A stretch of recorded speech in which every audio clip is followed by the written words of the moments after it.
BBC Nepali सेवाको बिहानी पखबाट गनी अन्सारीको नमस्कार। आज कार्यक्रममा यसपालि स्थानीय तहका प्रमुखमा निर्वाचित हुने महिलाको संख्या बढेको निर्वाचन आयोगको भनाई, प्रमुख या अध्यक्ष पदमा जम्मा 18 जना महिला जनप्रतिनिधि हुनुहुन्थ्यो भने अहिले त्यो बढेर 25 पुगेको छ। अन्तर्राष्ट्रिय प्रसङ्गमा युक्रेनको डोनबास क्षेत्रमा रुसी फौजद्वारा बमबारी तीव्र, अनि यो ठिक कुरा होइन, गलत भएको छ। त्यसरी सरकारले गर्न दिनु नै हुँदैन थियो। अमेरिकी उपविदेश मन्त्रीले काठमाडौँमा तिब्बती शरणार्थीलाई भेटेपछि निम्तिएको बहसबारे कुराकानी।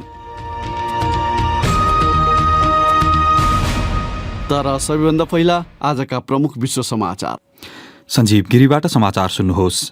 युक्रेनका राष्ट्रपति भोलोदिमिर जेलेन्स्कीले डोनबास क्षेत्रमा रुसले गरेको आक्रमणका कारण उक्त क्षेत्र बसोबासका लागि अनुपयुक्त हुन सक्ने बताएका छन्। टेलिभिजन मार्फत गरिएको सम्बोधनका क्रममा उनले पूर्वी युक्रेनका शहरहरूलाई खरानीमा परिणत गर्ने रुसको मनसाय देखिएको बताए। यसअघि युक्रेनी उपरक्षा मन्त्रीले रुसीहरूले एकैसाथ धेरै क्षेत्रमा आक्रमण गरेको र युद्धको गति झन तीव्र हुँदै गएको बताएकी थिइन्। युक्रेनका विदेश मन्त्री दिमित्रो कुलेबाले देशको पूर्वी भागमा अवस्था मानिसहरूले बुझेभन्दा निकै खराब रहेको बताएका छन्। सामाजिक सञ्जाल ट्विटरमा पोस्ट गर्दै उनले रुसी सेना विरुद्ध उभिनका लागि पश्चिमा राष्ट्रहरूसँग युक्रेनलाई खास गरी एकैपटक धेरै रकेट प्रहार गर्न सकिने प्रणाली लगायतका शक्तिशाली हतियार उपलब्ध गराउन पुनः आग्रह गर्दै भने, हामीलाई शक्तिशाली अस्त्रको आवश्यकता छ। त्यो नभएको अवस्थामा हामी रुसी सेनालाई पछि धकेल्न सक्ने अवस्थामा छैनौं। युक्रेनका विदेश मन्त्री दिमित्रो कुलेबाको भनाई। मस्कोले हाल डोनबासका 2 शहर नियन्त्रणमा लिने प्रयास गरिरहेको छ। कुलेबाले खाद्यान्नको आपूर्ति हुने एउटा मुख्य युक्रेनी बन्दरगाहमा रुसले अवरोध सृजना गरेकै कारण विश्वमा खाद्य सङ्कटको खतरा बढेको बताएका छन्। अमेरिकाको टेक्सस राज्यस्थित एक विद्यालयमा मंगलबार भएको बन्दुक आक्रमणपछि गरिएको कारबाहीलाई लिएर प्रहरीले बढ्दो क्रोधको सामना गरिरहेको छ। आक्रमण गरिएको कक्षा कोठामै रहेका 18 वर्षका बन्दुकधारीको ध्यानाकर्षण गर्न प्रहरीलाई किन 1 घण्टा समय लाग्यो भन्ने प्रश्न गरिराखिएको छ। सामाजिक सञ्जालमा देखिएको भिडियो फुटेजमा विद्यालयमा गोली प्रहार भइरहँदा अत्यन्तै चिन्तित अभिभावकहरू विद्यालय बाहिर प्रहरीले कोरेको सीमारेखा बाहिर पर्खिरहेको देख्न सकिन्छ। मंगलबारको घटनामा 9 देखि 10 वर्षका 19 जना बालबालिका अनि 2 जना शिक्षकले ज्यान गुमाएका थिए। तपाई बीबीसी नेपाली सेवा सुनिरहनु भएको छ।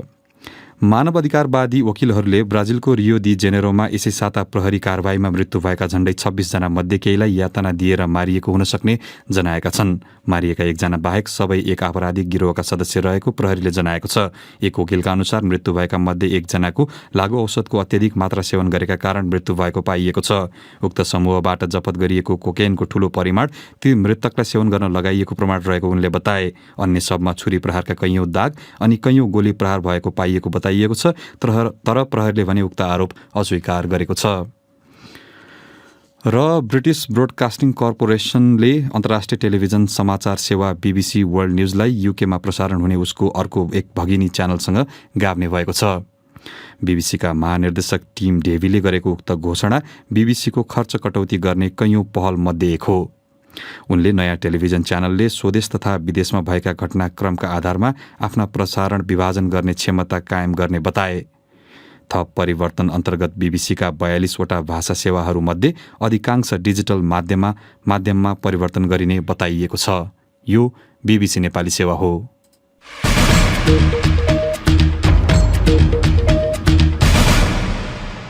बिहानी पखमा पुनः स्वागत छ। स्थानीय तहको चुनाव अन्तर्गत अधिकांश स्थानमा मत परिणाम आइसक्दा अघिल्लो पटकको चुनावमा भन्दा यसपटक स्थानीय तहका प्रमुखमा निर्वाचित हुने महिलाको संख्या बढेको अधिकारीहरूले बताएका छन्। तर महिला उपप्रमुखको संख्या भने घटेको छ।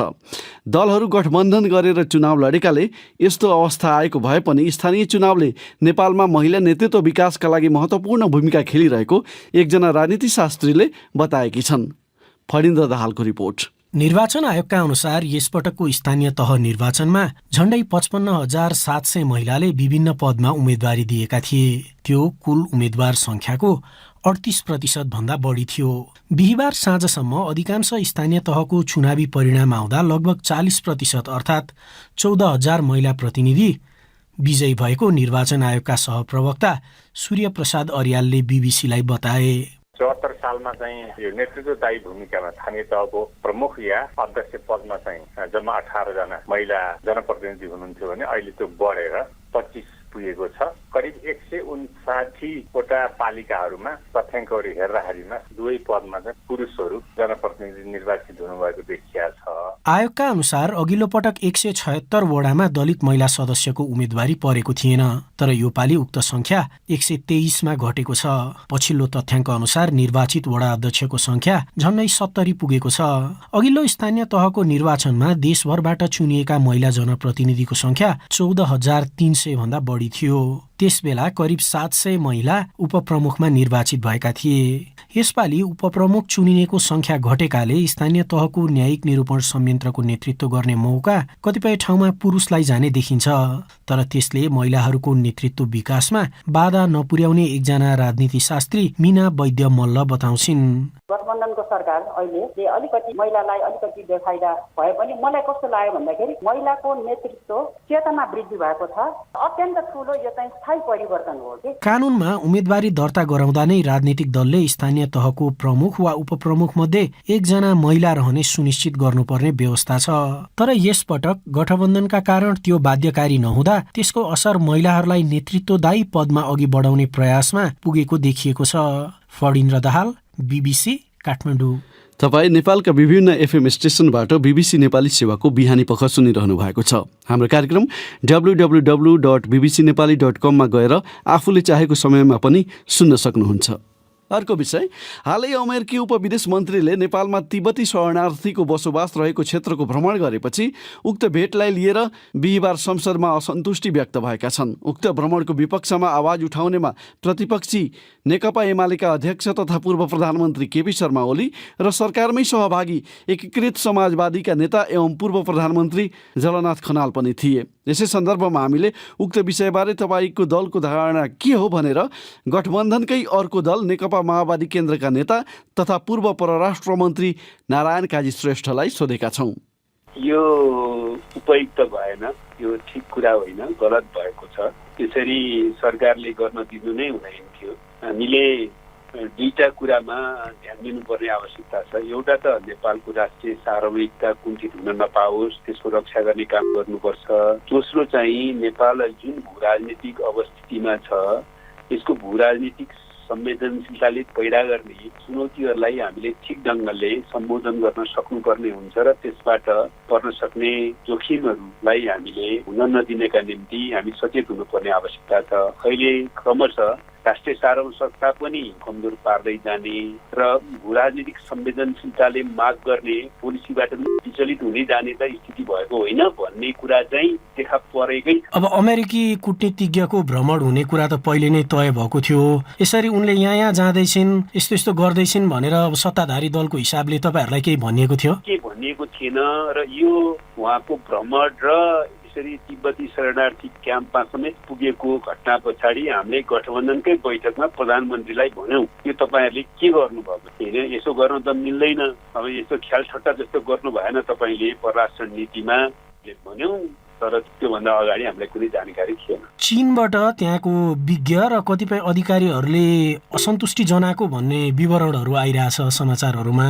अब कसरी आश्वस्त पार्ने उत्तरी छिमेकीलाई? हाम्रो व्यवहारबाट नै हो। हामीले चाहिँ चीनसँग लगातार एक चीन नीतिको समर्थन गर्दै आइराखेका छौँ, एउटा कुरा। दोस्रो कुरा, नेपालको भूमि भएर नेपाललाई प्रयोग गरेर कुनै पनि चीन विरोधी गतिविधि गर्न दिने छैनौँ भन्ने हाम्रो प्रतिबद्धता रहिआएको छ। अरू सबै मित्र छिमेकीहरूका सन्दर्भमा पनि हाम्रो यही नीति लागू हुन्छ। तर चीनले आफ्नो सन्दर्भमा अलिकति अप्ठ्यारो महसुस गर्ने, कता जान खोजिया हो त नेपाल भन्ने स्थिति चाहिँ अनुभूति गर्ने दिशातिर गयो भने त्यो राम्रो हुँदैन, त्यसले हाम्रो हित गर्दैन।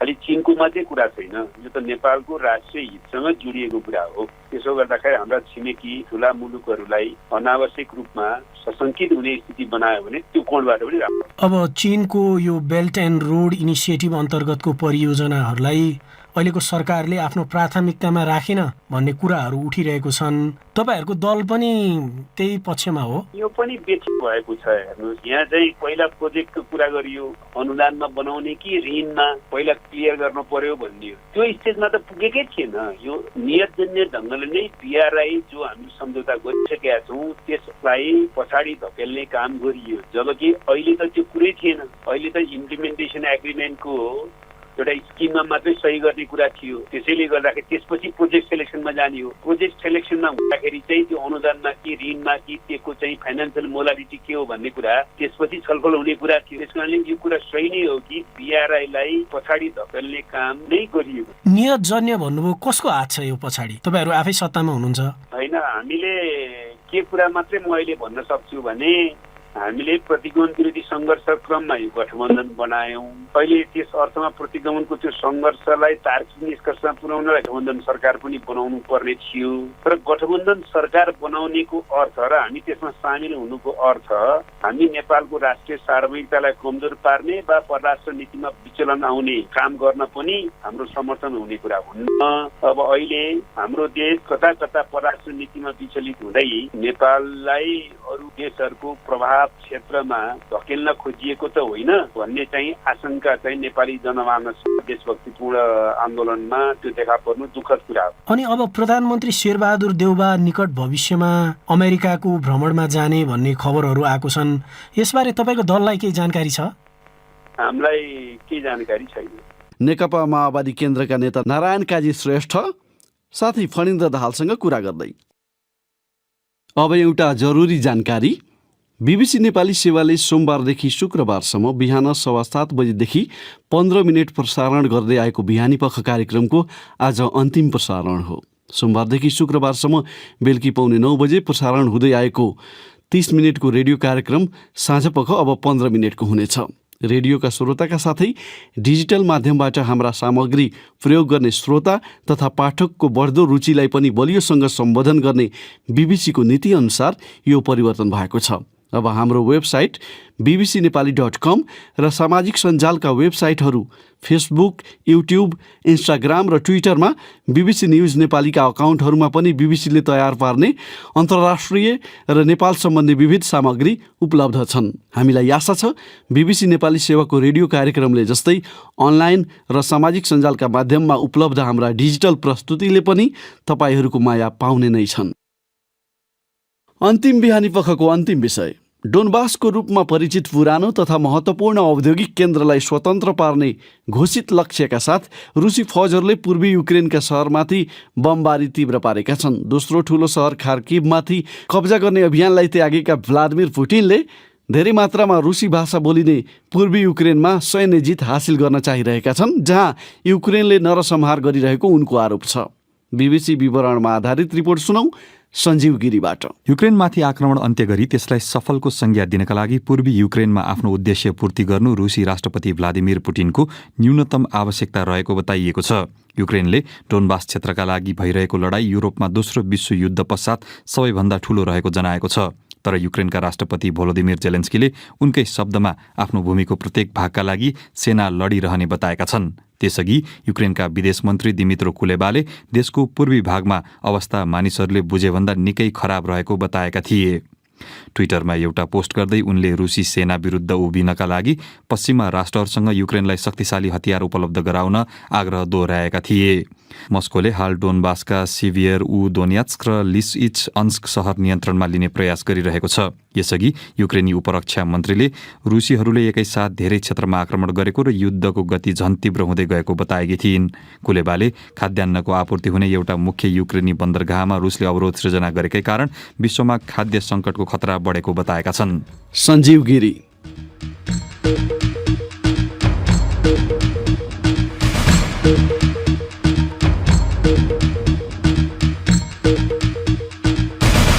हवस् त बिहानी पखको अन्तिम प्रसारण यही समाप्त हुन्छ। बिहानी पखलाई अहिलेसम्मको साथ र मायाका लागि हामी सबै श्रोताप्रति आभारी छौँ। बेलुकी 9:15 बजे साँझ पख लिएर हामी आउने नै छौँ। अहिलेलाई बिदा दिनुहोस्। नमस्ते।